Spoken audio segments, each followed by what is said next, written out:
नमस्कार, पद्मेश न्यूज में आपका स्वागत है। मैं हूं कृष्णा सेंडे। सबसे पहले नजर आज की हेडलाइंस पर। हड़ताली मजदूरों ने किया केंद्रीय रेशम बोर्ड का घेराव। विभिन्न मांगों को लेकर कई दिनों से कर रहे थे हड़ताल। अधिकारी को मांगे न मानने पर आंदोलन तेज करने की दी चेतावनी। बगदर्रा में एक घर में सिलेंडर से लीकेज हुई गैस। कोई बड़ा हादसा नहीं, लेकिन मकान हुआ क्षतिग्रस्त। डेरा सच्चा सौदा के बाबा राम रहीम को मिली सजा पर सिख समाज ने मनाई खुशियां। स्मार्ट बीआरसी योजना प्रदेश स्तर पर लागू।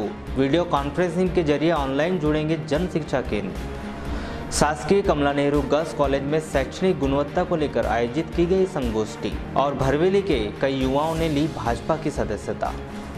अब समाचार विस्तार से। भारतीय मजदूर संघ के नेतृत्व में विभिन्न मांगों को लेकर करीब 11 दिनों से अनिश्चितकालीन हड़ताल पर बैठे रेशम केंद्र परसवाड़ा के श्रमिकों ने सोमवार को रेशम बोर्ड का घेराव करते हुए अपनी आवाज बुलंद की।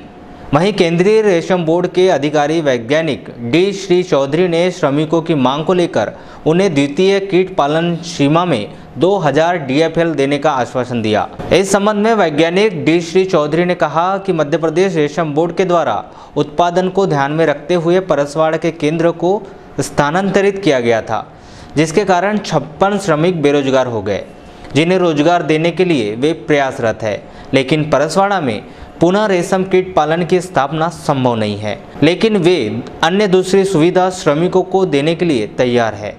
प्रशासन के स्तर पर उनकी सारी सभी मांगों को उच्च अधिकारी को भेज दिया गया है और जैसे ही निराकरण आएगा और उनको सूचित किया जाएगा। वर्तमान में ये स्थिति ये है कि द्वितीय फसल कीट पालन, द्वितीय एवं तृतीय फसल कीट पालन के लिए 1000 DFL देने के लिए कुल 2000 DFL देने का काम देने का सहयोग किया गया है, जिसमें कृषकों द्वारा एवं मजदूर संघ के नेता श्री वर्मा यादव द्वारा आश्वासन दिया गया कि हम लोग अच्छा उत्पादन देंगे। उसी के तहत उनको द्वितीय फसल कीट पालन में कार्य दे दिया जाएगा। वहीं भारतीय मजदूर संघ के जिलाध्यक्ष श्री वर्मा ने श्रमिकों की मांगे पूरी न होने पर उग्र आंदोलन की चेतावनी दी है।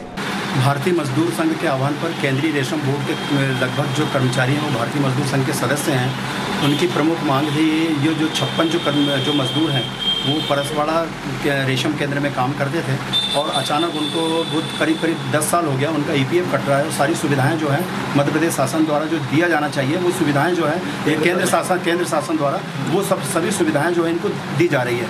मध्य प्रदेश शासन और केंद्र शासन के स्पष्ट निर्देश हैं और जो नियम 1948 जो है श्रम नियमों का वो इन मजदूरों पर लागू होता है और श्रम एक्ट के तहत किसी भी मजदूर का अगर मान लो EPF कट रहा है या उनको सारी सुविधाएं केंद्र शासन दे रही है तो उन मजदूरों को नहीं निकालने का प्रावधान है। लेकिन केंद्रीय वैज्ञानिक डी श्री चौधरी जी द्वारा ये 56 मजदूरों को परसवाड़ा में केंद्र जो रेशम बोर्ड जो वहाँ पे संचालित था उसको बंद करके 56 मजदूरों को बेरोजगार कर दिया गया है। तो हमारी ये मांग है कि ये 56 मजदूरों को क्यों बेरोजगार किया जाए, इनको पुनः सेवा में लिया जाए। लेकिन इन्हीं मांगों के लिए आज हमारी जो हड़ताल का 12वां दिन था और 12वें दिन भी हमारी लगातार जो है ये मजदूर जो है यहाँ पे हड़ताल में डटे हुए हैं और आज हमने ये निर्णय लिया हुआ था कि हम ऑफिस का घेराव करेंगे और अधिकारी कार्यालय का घेराव करेंगे। हमने कार्यालय का घेराव करके अधिकारी महोदय का ध्यानाकर्षण करवाया है कि इनकी जिला मुख्यालय से 8 किलोमीटर दूर ग्राम बगदर्रा में सोमवार को एक घर में गैस सिलेंडर से गैस की लीकेज होने पर हड़कंप मच गया। जानकारी के अनुसार बगदर्रा निवासी गुलाब किरणापुरे के यहां आज ही गैस सिलेंडर लाया गया था और जैसे ही सिलेंडर की नीली झल्ली वाला कैप हटाया गया, तेजी से गैस लीकेज होने लगी। इस तेज लीक हो रही गैस के संपर्क में आने से परिवार की एक लड़की का पैर जख्मी हो गया। गैस लीकेज होते देख घर के सभी लोग बाहर निकल गए। तरफ से हुआ उसमें उसको पहले आग लगाने और जलाने के लिए पीछे अपनी गाड़ी में डाल दो।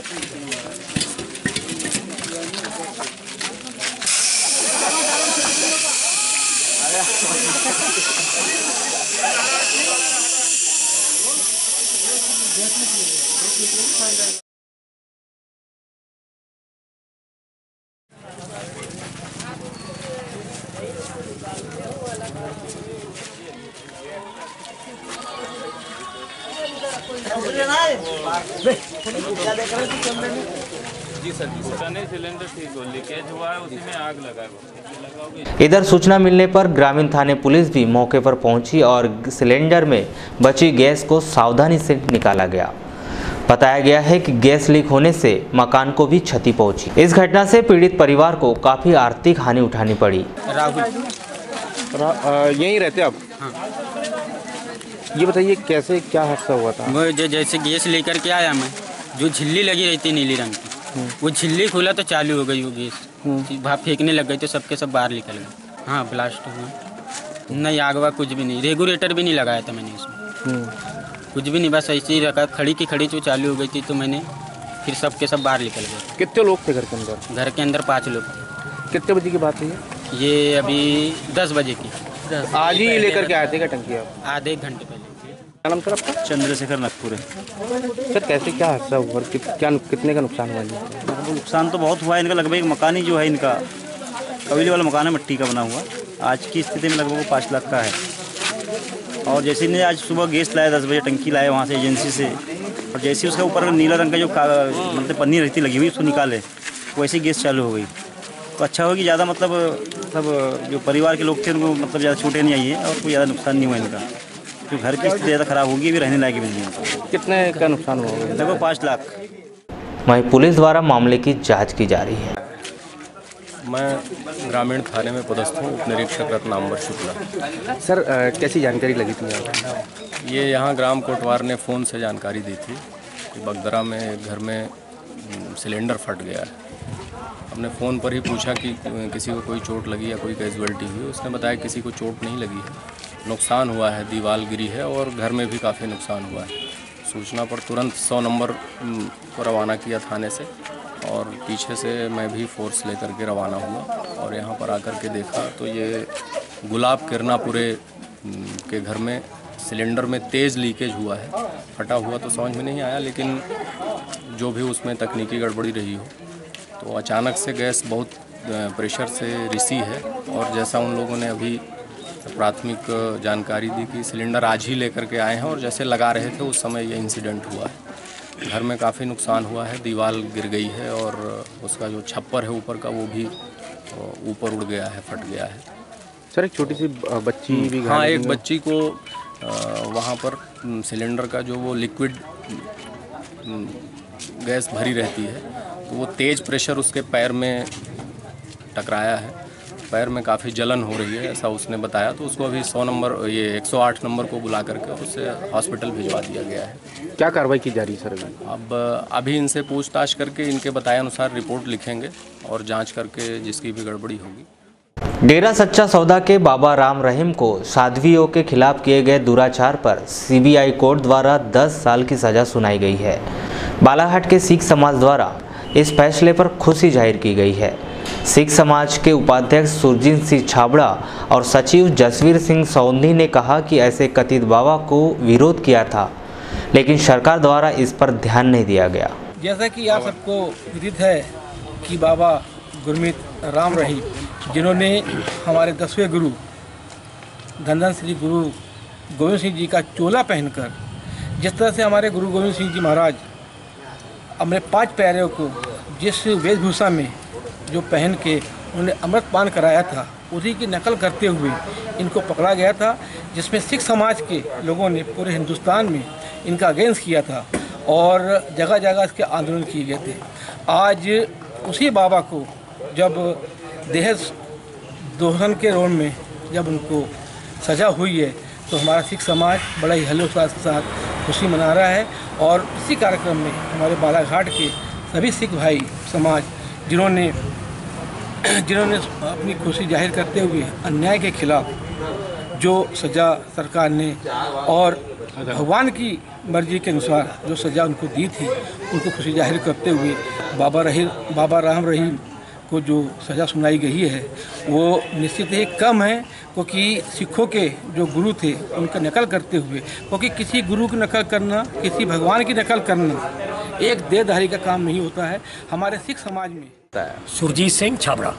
सर आज बाबा राम रहीम को तो सजा जो पड़ी है, क्या मानते हैं आप इसको? ये ढोंगियों के विरुद्ध न्यायालय का दिया गया वर्डिक्ट, जो कि हमारे न्यायालय की परिपक्वता दिखाता है और उस जज को सलाम है जिसने इतने बड़े गुंडों का विरोध करते हुए भी बिना किसी भय के अपना निर्णय दिया। ये हमारे देश की न्याय व्यवस्था का एक बहुत बड़ा स्तंभ जिसको हम कहते हैं, वो वाकई में बहुत मजबूत स्तंभ हमें देखने को मिला है। जज महोदय ने अपनी जान की परवाह करते बगैर और जो इंक्वायरी अधिकारी थे सीबीआई वगैरह, उन्होंने दिखा दिया है कि कोई भी नाजायज़ दबाव उनके ऊपर नहीं डाला जा सकता है और वो देश हित में और न्याय के हित में जो अच्छा है, जो सही है, वो किया। और इससे हम लोग बहुत प्रसन्न हैं कि जो समाज में से गंदगी फैला रहे थे उनको जो है सफा करने की कोशिश, उसका पूरा सफल प्रयत्न न्यायालय द्वारा किया गया है। हम न्यायालय और एडमिनिस्ट्रेशन का बहुत बहुत धन्यवाद देते हैं। शासन के द्वारा प्रदेश स्तर पर शैक्षणिक सत्र 2017-18 के लिए स्मार्ट बीआरसी योजना का क्रियान्वयन किया जा रहा है। इसके तहत समस्त विकास खंडों में स्थित बीआरसी की प्रत्येक गतिविधि को जिला शिक्षा विभाग केंद्र से वीडियो कॉन्फ्रेंसिंग के माध्यम से जोड़ दिया गया है। जिले में भी तमाम विकास खंडों के जनपद शिक्षा केंद्रों की मॉनिटरिंग और अन्य गतिविधियों को अब हर बीआरसी की गतिविधि और शासकीय कार्यों की अपडेशन प्रक्रिया वीडियो कॉन्फ्रेंसिंग के माध्यम से संपन्न होगी। इस प्रक्रिया से जहां बीआरसी को बैठकों के लिए जिला मुख्यालय नहीं पहुंचना पड़ेगा, वहीं वीडियो कॉन्फ्रेंसिंग की सुविधा होने से हर कार्य में सहूलियत होगी।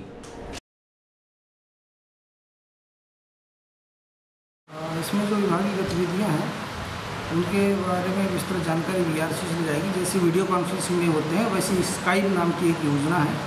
सारे बीआरसी, हमारे 200 बीआरसी इस योजना से कनेक्टेड हो चुके हैं और जो भी योजनाओं की जानकारी हमको देना है या उनसे लेना है तो हम इस योजना के माध्यम से वीडियो कॉन्फ्रेंस के माध्यम से कर सकते हैं। सर कैसा होगा, इसका प्रोसेस क्या होगा? प्रोसेस लॉगिन आईडी पे होता है कि यहाँ से हम जैसे वीडियो कॉन्फ्रेंसिंग चालू करते हैं लॉगिन आईडी से, वैसे ये स्काइप भी लॉगिन भी उसकी लॉगिन आईडी है। हर एक ब्लॉक वालों के यहाँ कैमरा और अपना उसकी सुविधा उपलब्ध है, तो वो ऑनलाइन कनेक्ट हो जाते हैं। और जैसे ही ऑनलाइन कनेक्ट होते हैं तो हम जिस बीआरसी से बात करना चाहें या हमारे जो 200 बीआरसी हमारी आवाज़ सुन सकते हैं और हम जिस बीआरसी से बात करना चाहते हैं उसकी फ़ोटो सामने और फेस टू फेस बात हो जाती है। क्या सुविधा मिल पाएगी सर इससे? इससे जो मीटिंग यहाँ पे जिला स्तर में बुलाई जाती थी उस मीटिंग से का समय बचेगा और हम अतिशीघ्र अपनी जानकारी बीआरसीओं तक पहुँचा पाएंगे। जो बीआरसीओं से डाटा हमको चाहिए या फीडबैक चाहिए वो हमको तुरंत मिल सकता है। नगर के शासकीय कमला नेहरू गर्ल्स कॉलेज में सोमवार को उच्च शैक्षणिक संस्थाएं एवं गुणात्मक शिक्षा विषय को लेकर एक दिवसीय संगोष्ठी का आयोजन किया गया, जिसमें प्रमुख अतिथि के तौर पर रानी दुर्गावती विश्वविद्यालय के विभाग के अध्यक्ष S Thakur, Chhindwara girls college के प्राचार्य श्री चंदेलकर, अमरवाड़ा कॉलेज के प्राचार्य SC मेश्राम सहित वरिष्ठ वक्ता मौजूद रहे। इस संगोष्ठी में छात्राओं को गुणात्मक शिक्षा के विषय में जानकारी प्रदान की गई। करिकुलम को इन्वेस्टमेंट करना है और ये विद्यालयों के पास, महाविद्यालयों के पास इसका कोई फ्लेक्सिबिलिटी का ना अधिकार है, ना उसके इनरिचमेंट का अधिकार है। उसके पास केवल एकमात्र अधिकार है तो फीडबैक मैकेनिज्म का अधिकार। तो आपको फीडबैक लेना है कि कौन सा टीचर अच्छा पढ़ा रहा है, क्या करिकुलम अच्छा है, क्या करिकुलम नहीं है, आपके पाठ्यक्रम कैसा है, यह नेक आपका जांचेगी, नेक देखेगी, उस आधार पर इस कीवर्ड्स पे वो काम करेगी। तो जो करिकुलम प्लानिंग है और करिकुलम फ्लेक्सिबिलिटी, एकेडमिक फ्लेक्सिबिलिटी है, जिसके ऊपर। मैडम आपका पूरा परिचय? जी, मैं डॉक्टर निधि ठाकुर, सहायक प्राध्यापक समाजशास्त्र। मैडम कॉलेज में एक संगोष्ठी का आयोजन किया गया है जी। ये कौन सी संगोष्ठी, इसका मुख्य उद्देश्य क्या है? जी हाँ, महाविद्यालय में आज 28 तारीख को एक दिवसीय संगोष्ठी का आयोजन किया गया, जिसका मुख्य उद्देश्य उच्च शिक्षण संस्थाएं एवं गुणात्मक शिक्षा है। इस संगोष्ठी का मुख्य उद्देश्य है कि उच्च शिक्षा प्राप्त करने वाली छात्र छात्राओं को हम जो शिक्षा प्रदान कर रहे हैं वो सैद्धांतिक के साथ साथ व्यवहारिक होना चाहिए। कहने का तात्पर्य कि उनको इस प्रकार की गुणवत्ता शिक्षा प्रदान की जाए कि शिक्षा प्राप्त करने के उपरांत वो अपने भावी जीवन में रोजगार भी प्राप्त कर सकें और अपने व्यक्तित्व का पूर्ण विकास कर सकें। कब से कब तक चलेगी ये मैडम? जी केवल आज एक ही दिवस संगोष्ठी है जो 11 बजे से प्रारंभ हुई है और शाम को 3 बजे तक। अच्छा, इसमें कुछ लोगों वक्ताओं को बुलाया? जी हाँ, बिल्कुल। जी हाँ, इसमें जो मुख्य वक्ता, मेरा मतलब विषय विशेषज्ञ हैं, वो प्रोफेसर CSS ठाकुर, विभागाध्यक्ष समाजशास्त्र विभाग, रानी दुर्गावती विश्वविद्यालय। मुख्य भरवेली क्षेत्र के करीब 150 युवा 28 अगस्त को वारासिवनी में सांसद बोसिंह भगत के कार्यालय पहुंचे। भरवेली के पूर्व सरपंच श्यामलाल बिसेन के नेतृत्व में सांसद कार्यालय पहुंचे। यह युवा भाजपा की सदस्यता ग्रहण करेंगे।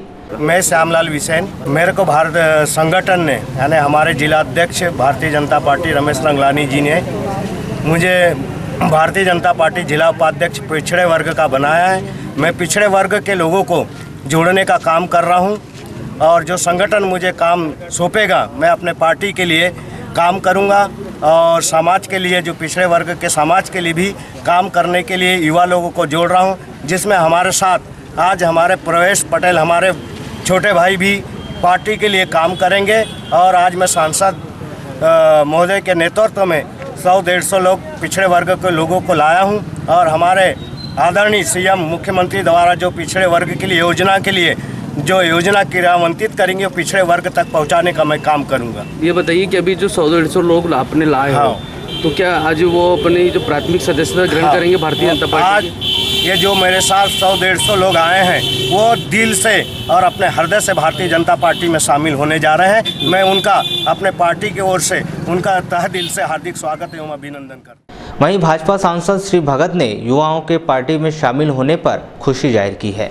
मुझे हमारे श्यामलाल जी बिसेन, वहाँ के पूर्व सरपंच भरवेली के और भारतीय जनता पार्टी के वरिष्ठ कार्यकर्ता हैं, उन्होंने मेरे से संपर्क साधा और बोला कि 100-150 लोग भारतीय जनता पार्टी की सदस्यता ग्रहण करना चाहते हैं। भारतीय जनता पार्टी के हमारे मुख्यमंत्री नरेंद्र मोदी जी, शिवराज जी की रीति नीतियों से प्रभावित होकर के, और जिले में आप लोगों का नेतृत्व हमें स्वीकार है और हम भारतीय जनता पार्टी की सदस्यता ग्रहण करना चाहते हैं, तो हम आज आपके पास आ रहे हैं। तो मैंने कहा स्वागत है आपका।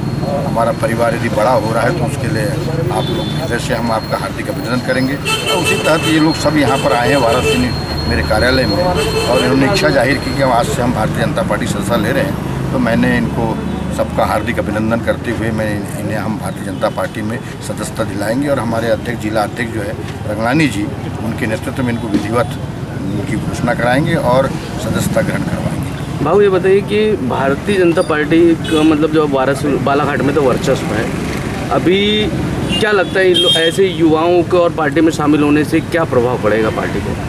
पार्टी मजबूत होगी और पार्टी का विस्तार होगा, सभी वर्ग के लोग पार्टी के साथ में रहेंगे और हमारे प्रधानमंत्री जी का संकल्प है कांग्रेस मुक्त भारत। तो हमारा सबको जो हमारी रीति नीति से प्रभावित होकर के, जोर जबरदस्ती नहीं है, जो हमारे कार्यक्रमों से, रीतियों से, नीतियों से, योजनाओं से प्रभावित हो रहे हैं, जनहित के कार्यों से हो रहे हैं और वो आ रहे हैं, तो उनका स्वागत है भारतीय जनता पार्टी। 2018 और 2019 का जो मिशन है उसमें और इजाफा हो जाएगा उसमें? वो तो हम 2022 की सोच रहे हैं, 18-19 तो। सांसद से मिलने के बाद यहां युवा बालाघाट में कृषि मंत्री गौरीशंकर बिसेन के बंगले भी पहुंचे। यहां भाजपा नेत्री मौसम हरिनखेड़े के समक्ष उन्होंने भाजपा की सदस्यता ली। श्रीमती मौसम हरिनखेड़े ने पार्टी का दुपट्टा पहनाकर इन युवाओं का पार्टी में स्वागत किया।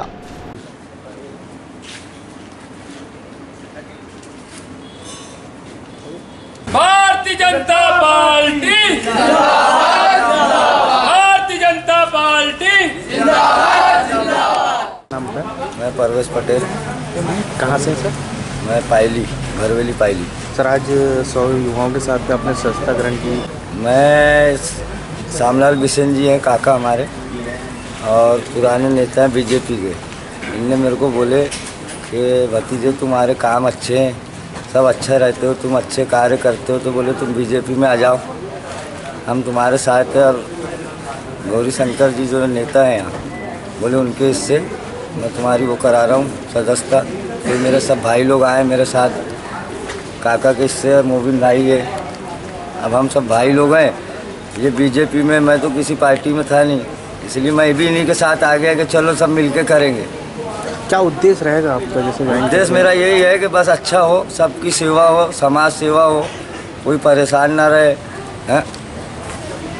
किसी की औलाद अपने माँ बाप को छोड़ देती है किसी के घर में शादी करने पैसा नहीं है, किसी के यहाँ कुछ नहीं है, तो ये सब हम लोगों को मिलके हमारे लोग करेंगे उन लोगों के लिए। अपने गांव में यानी हमारा गांव पायली है, धनसुआ है, सुरवाई है, टेकारी है, भरवेली है, शहर में बालाहाट में भी हमारे सब भाई लोग हैं, इसलिए मैं आया हूँ BJP party.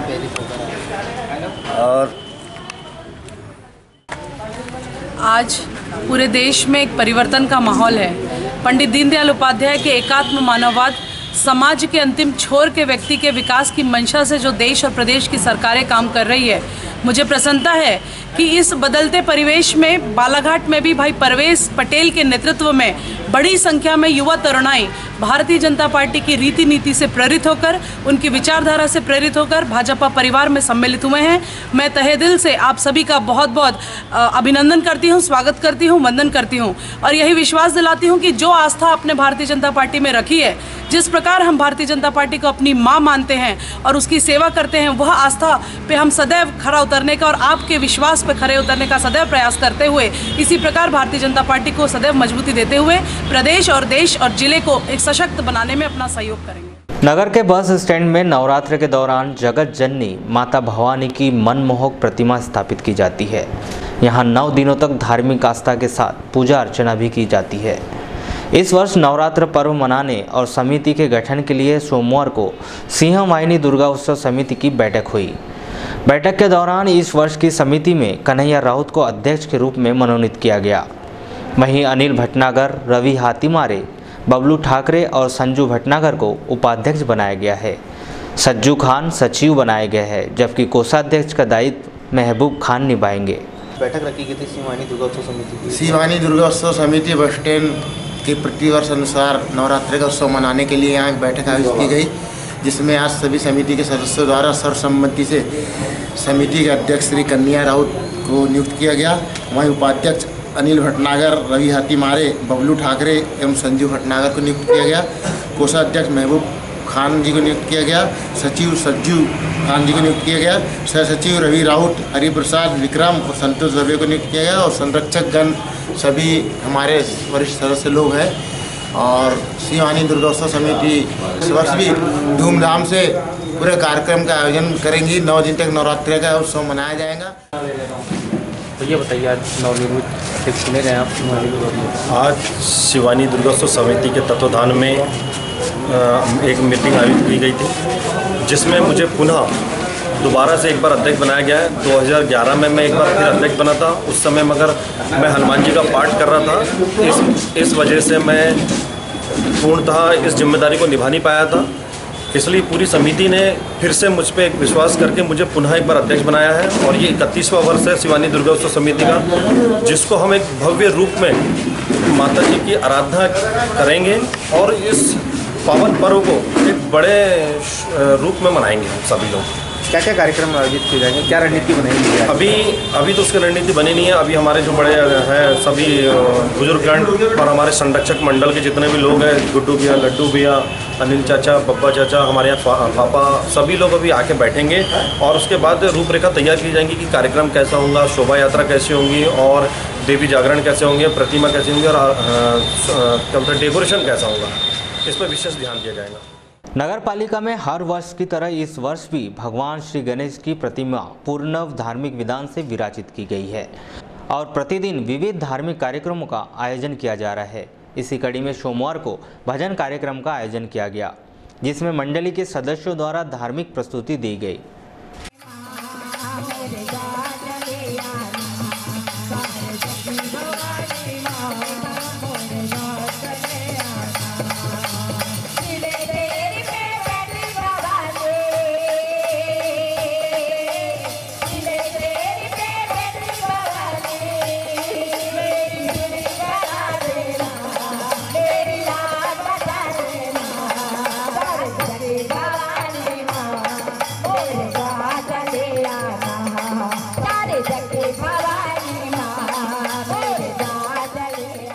The Buddhist society of India के पदाधिकारियों ने सोमवार को नगर पालिका अध्यक्ष अनिल धुआरे को संविधान चौक के निर्माण कार्य को शीघ्र आरंभ किए जाने की मांग को लेकर ज्ञापन सौंपा। संगठन के युवा अध्यक्ष राजू सेंडे ने बताया कि संविधान दिवस के पूर्व घोषित किए संविधान चौक का निर्माण कार्य पूर्ण हो जाए, इस मंशा से उन्हें ज्ञापन सौंपा गया है। वहीं इस दौरान अंबेडकर चौक में कराए गए निर्माण कार्य को लेकर संगठन द्वारा नगरपालिका अध्यक्ष श्री धुवारे को प्रशस्ति पत्र भेंट किया गया। आज भारतीय बौद्ध महासभा और दी बुद्धिस्ट सोसाइटी ऑफ इंडिया के सारे पदाधिकारी सम्माननीय नगरपालिका अध्यक्ष श्री अनिल धुवारे जी के पास ज्ञापन सौंपने और प्रशस्ति पत्र देने के लिए आए थे, यहाँ इकट्ठा हुए थे। और इनसे प्रशस्ति पत्र इसलिए दिया गया ताकि जो अध्यक्ष महोदय ने बालाघाट जिले में लगभग सारे चौकों के साथ में अंबेडकर चौक का जो सौंदर्यीकरण 14 अप्रैल के पहले करवाया, उसके लिए इन्हें दी बुद्धिस्ट सोसाइटी ऑफ इंडिया और भारतीय बौद्ध महासभा की तरफ से साधुवाद और धन्यवाद कहने के लिए प्रशस्ति पत्र किया गया है। ताकि और जो दूसरा ज्ञापन सौंपा गया है, ये पिछले साल इन्हीं के अध्यक्ष महोदय के कमलों से वार्ड नंबर 5 सरेगा भूसमी में संविधान चौक की घोषणा की गई थी। उसी को इस साल उसका निर्माण और सौंदर्यीकरण हो, इसलिए ज्ञापन सौंपा गया है। तो निवेदन है। बताएं भैया, द बुद्धिस्ट सोसाइटी के कुछ युवक आपके पास ज्ञापन सौंपने आए, क्या है? बौद्ध महासभा और बौद्धिक सोसाइटी के सदस्यों ने पिछले वर्ष एक ज्ञापन सौंपकर इसी प्रकार से मिलकर के बाबा साहब आम्बेडकर की प्रतिमा का सौंदर्यीकरण करने और चौक का सौंदर्यीकरण करने की मांग रखे थे। उस मांग को हमने नगर पालिका परिषद बालाघाट ने पूरा कर दिया। तो इन्होंने सम्मानित स्वरूप एक प्रशंसा पत्र और सभी लोगों ने नगर पालिका का सम्मान किया। मैं आभार व्यक्त करता हूँ। और उसी कड़ी में एक और संविधान चौक जो हमने परिषद से पास करके वार्ड नंबर 5 का देवटोला के पास जो चौक है बाईपास वाला, उसको संविधान चौक घोषित किया था।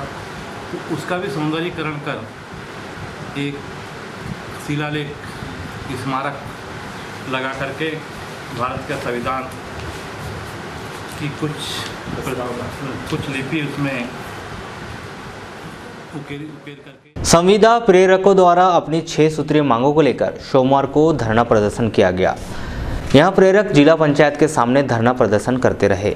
इस एक दिवसीय हड़ताल के संबंध में संघ के जिला अध्यक्ष अजय बाविस्ताले ने बताया कि नियमितीकरण की मांग को लेकर यह हड़ताल की जा रही है। यदि शीघ्र ही उनकी मांगों पर ध्यान नहीं दिया गया तो वो अनिश्चितकालीन हड़ताल की जाएगी। तो तुमको करनी होगी, समझौता भी करना होगा। भारत। अजय बाविस्ताले। किस संबंध में धरना दे रहे हैं? आज सरकार के साथ हमारी लड़ाई है, हमें स्थायी किया जाए। पंचायत में जो लोक शिक्षा केंद्र चल रहे हैं, अपने प्रदेश के 42 जिलों में लोक शिक्षा केंद्र जो हर पंचायतों में 2 प्रेरकों की नियुक्ति की गई है। उन प्रेरकों के माध्यम से जो लोक शिक्षा केंद्र चल रहे हैं, उन केंद्रों में स्थायीकरण किया जाए, केंद्रों का स्थायीकरण किया जाए। पंचायत के जो कार्य आते हैं, अन्य कार्य आते हैं, उन कार्यों के माध्यम से हमें पंचायत का काम करने के लिए भागीदार बनाया जाए और महापंचायत बुलाया जाए। हमारी 6 सूत्रीय मांगों को लेकर के आज पूरे प्रदेश में 6 सूत्रीय मांगों को लेकर पूरे प्रदेश में धरना प्रदर्शन एक दिवसीय रखा गया है। नगर के वार्ड नंबर 13 बूढ़ी स्थित सागौन वन क्षेत्र में सोमवार को वृक्षारोपण किया गया। नगर पालिका अध्यक्ष अनिल धुवारे की प्रमुख उपस्थिति में स्थानीय लोगों द्वारा आधा सैकड़ा पौधे लगाए गए। वार्ड नंबर 13 में आते सागौन, आज वार्ड नंबर 13 में सागौन वन में पर्यावरण की दृष्टि से पूरे वार्ड के लोगों ने आज देखिए सामने फॉरेस्ट का जंगल को भी इन्होंने बचाया है और उसी कड़ी में आज वृक्षारोपण का कार्यक्रम रखे थे। तो लगभग 50-60 पेड़ सभी वार्ड वासियों के साथ मिलकर के हमने यहाँ वृक्षारोपण का काम किया। और इस वार्ड में नालियों की बहुत बड़ी समस्या है, पानी निकासी की समस्या है, उसको भी आज ध्यान से देखा, उसका त्वरित निराकरण हम करेंगे। को बचाने के लिए हमने वार्ड नंबर 13 में वृक्षारोपण का कार्यक्रम सभी सागौन वन के वासियों के साथ किया है।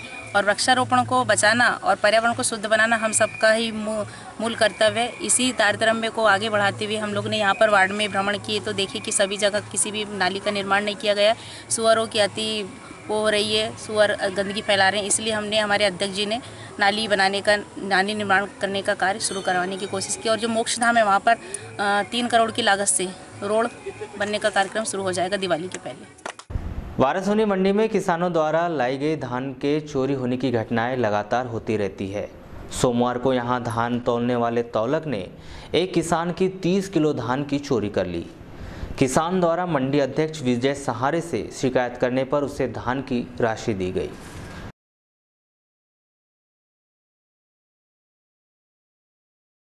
आपका नाम? देवेंद्र सुरकर। कहाँ रहते हैं? खरखड़ी। मंडी क्या धान लेके आए थे आप? हाँ, धान लेके आए थे। कितना कुंटल आए थे? वो हमारा 7 कुंटल 26 किलो माल था। कौन सी वैरायटी का धान? वो तो जय श्री राम। क्या रेट गया? वो गया 2580। तो क्या हुआ फिर यहाँ पे? वहाँ पर जब हम लोगों ने मंडी आए, ढेर डाले, ढेर डालने के बाद में बोली लगी, बोली लगने के बाद में भराई हुई। जब तुलैया वाले आए उन लोगों ने हमें तो दिखा दिया 7 कुंटल दिखाया। उसके बाद में जब बोरा की सिलाई कर रहे थे उस समय उन लोगों ने 20 किलो माल 30 किलो माल थैले में निकाल के चोरी कर लिया। उसके बाद में हम लोगों ने उनसे पूछा कि ये माल क्यों ले जा रहे हो, तो बोले तुम्हारा काटा हो गया, तुम्हारा ये माल नहीं गया। उसके बाद में जो हमारे पड़ोस किसान वाले थे उन लोगों ने ऑब्जेक्शन उठाया और एक मंडी में जो बोली बोलते हैं उन लोगों ने भी ऑब्जेक्शन उठाया इस बात पे। उसके बाद में उन लोगों को फिर से बुलाया गया और फिर अध्यक्ष साहब को कॉल लगाया। अध्यक्ष साहब आए, उनके सामने जब वो माल को गिना गया तो उसमें 6 कुंटल 96 किलो ही भरा। 96 किलो भरा, जबकि हम लोगों को दर्शाया गया था 7 कुंटल। उसमें से भी 4 किलो माइनस हो गया और पहले भी उन लोगों ने वहाँ से 26 किलो चोरी कर लिया था। यानी ऐसा 30 किलो टोटली माल हमारा चोरी किया गया। वारासोनी में रानी अवंतीबाई स्टेडियम में 27 अगस्त को नव दुर्गा उत्सव समिति की बैठक हुई। इस बैठक में संजय सिंह कछवा प्रमुख रूप से उपस्थित रहे। बैठक के दौरान नवरात्र के दौरान आयोजित कार्यक्रमों पर चर्चा की गई।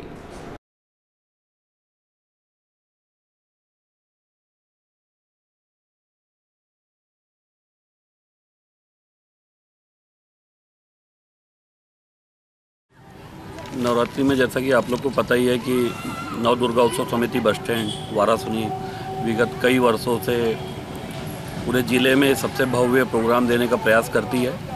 उसी कड़ी में इस साल भी ये प्रयास किया गया है कि ज़्यादा से ज़्यादा अच्छे ऑर्केस्ट्रा हो जाए, प्रोग्राम हो जाए। तो डेकोरेशन पे इस बार हमारा विशेष जोर है। डेकोरेशन बहुत अच्छा रहेगा। साथ ही जो हमारे एक ड्राई स्कीम चलती है समिति की, जिसमें प्रथम प्राइज़ अल्टो कार होता है, सेकंड एक्टिवा होती है और भी बड़े प्रोग्राम प्राइज़ होते हैं। उसमें भारत के सुप्रसिद्ध सिने गायक जो हैं अल्ताफ रजा, उनके साथ इंडियन आइडल के 3 कलाकार और रहेंगे और ऑर्केस्ट्रा और डांस ग्रुप पूरा रहेगा। तो उसका बहुत बड़ा प्रोग्राम 5 अक्टूबर को यहाँ पे रखा गया है। साथ ही बीच में नवरात्रि में भी प्रयास है कि 1-2 बड़े प्रोग्राम और हो जाए। गरबा इस बार कुछ बहुत अच्छे रूप में मनाने का हम लोग ने निर्णय लिया है और बहुत सी चीज़ें रहेंगी जिससे नवरात्रि लोगों को अच्छा लगेगा।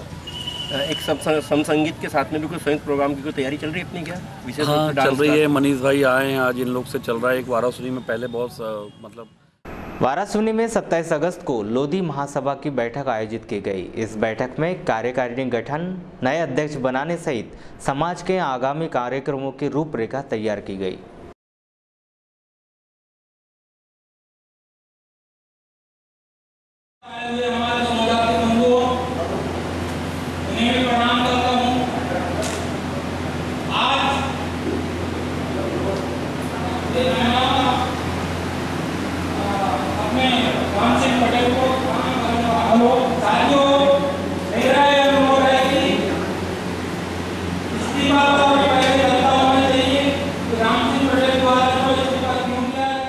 दिल्ली के बवाना सीट पर हुए आम चुनाव में आम आदमी पार्टी की जीत पर वाराणसी में भी खुशियां मनाई गई। यहां के जयस्तंभ चौक के पास आम आदमी पार्टी के कार्यकर्ताओं ने आतिशबाजी कर और मिठाई बांटकर जीत की खुशियां मनाई।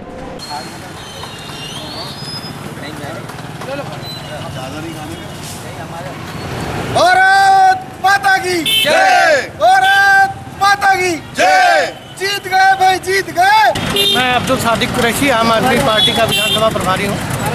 सर, आज क्या कार्यक्रम मनाया गया? आज दरअसल दिल्ली जो उपचुनाव था उसकी बवाना सीट पे जो है आम आदमी पार्टी के प्रत्याशी रामचंद्र जी जो है लगभग 25,000 वोटों से जो है चुनाव में जीत दर्ज कराई है। उसी की खुशी को सेलिब्रेट करने के लिए हम लोग सब साथियों के साथ यहाँ इकट्ठा हुए और सभी साथियों ने मिठाइयाँ बांटकर लोगों को खुशियाँ मनाई हैं। आगामी समय में अपने मध्य प्रदेश में भी हर स्तर पर चुनाव लड़े जाएंगे? निश्चित तौर पे आगामी समय में जो है पार्टी की पूरी तैयारी है। बूथ स्तर पर कार्यकर्ताओं का और संगठन का निर्माण किया जा रहा है। गांव-गांव में हम लोग नुक्कड़ सभाएं ले रहे हैं और कार्यकर्ताओं को जोड़ रहे हैं, अपने साथ लोगों को जोड़ रहे हैं कार्यकर्ताओं के रूप में। और निश्चित तौर पर 2018 में आने वाला जो विधान नहीं, ये काम का नज़रिया है, काम के बदले ये जीत मिली है। नहीं, ये जनता के हितों के विपरीत फैसला था, इसलिए जनता ने उसका परिणाम दिया। एमसीडी चुनाव में आपको करारी हार मिली थी, उसके बाद आम आदमी पार्टी का वहाँ से जितना नहीं, करारी हार नहीं मिली है। हमारे मत कम मतों से हारे हैं, 5, 10, 25, 40, 50, 35,000 वोट का कम से कम एक वार्ड है वहाँ पर, और उसमें भी मात्र 150 वोट से हारना तो कोई बहुत बड़ी बात नहीं है। और सबसे बड़ी चीज़ ये हुई है कि वहाँ के लोगों ने मुझको ये दबाव डाला गया कि हमारे पास इसका अधिकार है, अगर आप लोग हमको वोट नहीं देंगे तो ये कचरा आपके घर का साफ नहीं होगा। इसलिए उनके दबाव के कारण लोगों ने वोट उनको किया है, लेकिन उन्होंने दिखा दिया कि हम आम आदमी पार्टी के साथ हैं, भले ही आपके साथ कुछ समय के लिए चलेगा। बालाघाट नगर में गणेश महोत्सव धार्मिक आस्था के साथ मनाया जा रहा है।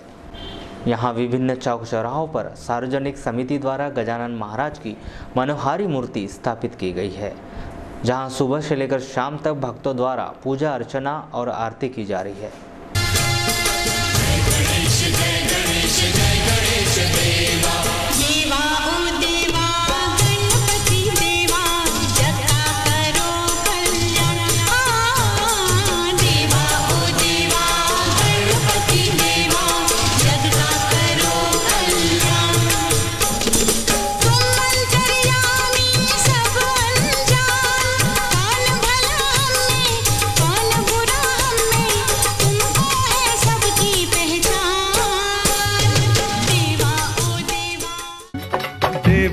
देवा गणपति देवा, तुमसे बढ़कर कौन, स्वामी तुमसे बढ़कर कौन। देवा हो देवा गणपति देवा, तुमसे बढ़कर कौन, स्वामी तुमसे बढ़कर कौन। और तुम्हारे भक्त जनों में हमसे बढ़कर कौन, हमसे बढ़कर कौन।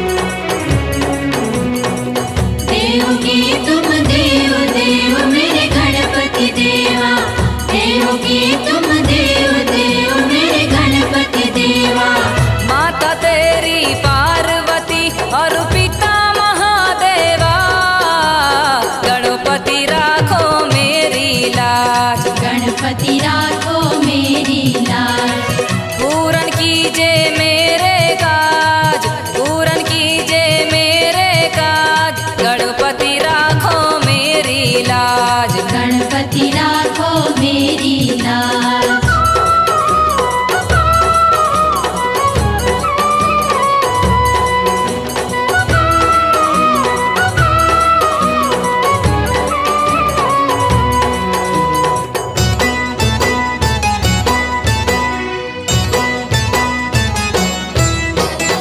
सदा रहे खुशहाल गणपति लाल, जो जग में तुम्हें धियावे, तुम्हें धियावे, तुम्हें धियावे। रिद्धि सिद्धि के दाता ओ भाग विधाता, जो तुझ में सब कुछ पावे, सब कुछ पावे, सब कुछ पावे।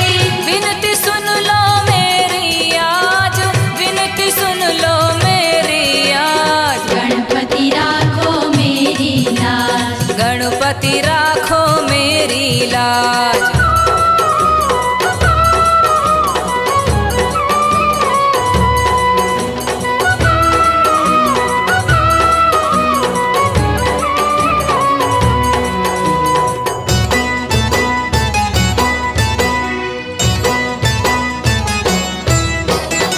मूर्ख को दे ज्ञान सभा में आन, हो निर्बल भी बलशाली, भी बलशाली, भी बलशाली। गौरी पुत्र प्यारे जगत से न्यारे, है तेरी शान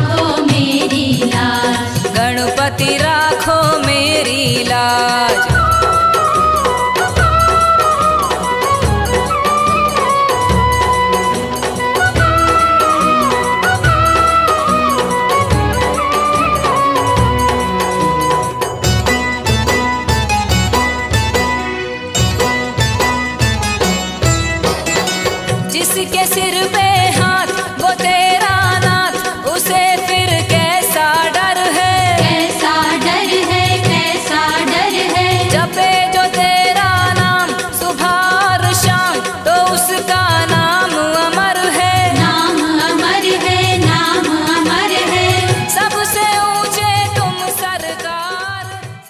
अब अंत में मुख्य समाचार एक बार फिर। हड़ताली मजदूरों ने किया केंद्रीय रेशम बोर्ड का घेराव। विभिन्न मांगों को लेकर कई दिनों से कर रहे थे हड़ताल। अधिकारी को मांगे न मानने पर आंदोलन तेज करने की दी चेतावनी। बगदर्रा में एक घर में सिलेंडर से लीकेज हुई गैस। कोई बड़ा हादसा नहीं, लेकिन मकान हुआ क्षतिग्रस्त। डेरा सच्चा सौदा के बाबा राम रहीम को मिली सजा पर सिख समाज ने मनाई खुशियां। स्मार्ट बीआरसी योजना प्रदेश स्तर पर लागू। वीडियो कॉन्फ्रेंसिंग के जरिए ऑनलाइन जुड़ेंगे जन शिक्षा केंद्र। शासकीय कमला नेहरू गर्ल्स कॉलेज में शैक्षणिक गुणवत्ता को लेकर आयोजित की गई संगोष्ठी और भरवेली के कई युवाओं ने ली भाजपा की सदस्यता। अब पद्मेश न्यूज़ से आप ऑनलाइन भी जुड़ सकते हैं। लॉगिन कीजिए balaghatexpress.in पर। तो ये थे पद्मेश न्यूज़ के आज के समाचार। फिर नए समाचारों के साथ फिर से होगी आपसे मुलाकात। तब तक के लिए दीजिए इजाज़त। नमस्कार।